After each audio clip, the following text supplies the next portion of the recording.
Caroline, France was already under some restrictions. So how strict is this new lockdown going to be? This is much stricter because it's extended to the entire nation. It's not only regional measures. These haven't worked. These haven't been enough to calm the pandemic.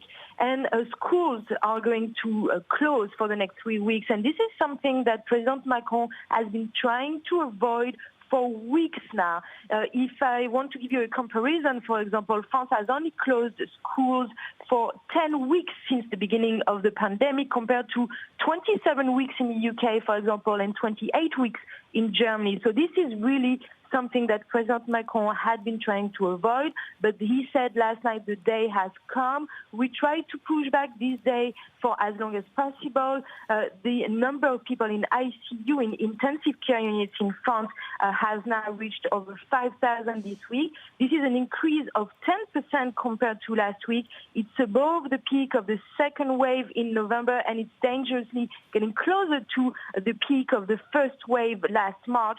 So there was no public apologies from President Macron last night, but he did acknowledge some mistakes were made in handling of the pandemic.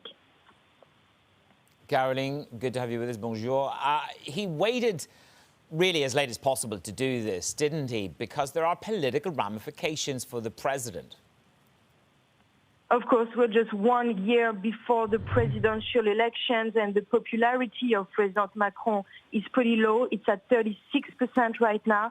If you look at President Hollande and Sarkozy at the same time of their mandate, their popularity was actually even lower. But it will all depend on the vaccination campaign, which is going too slow in France for many people. 4 out of 5 French people say the campaign is poorly organized. And if you look at the rate, the vaccination rate in France, only about 12% of the French population has received one dose compared to more than 45% in the UK, for example. So clearly, most of the French say they do not trust President Macron and the French government in handling this vaccination campaign.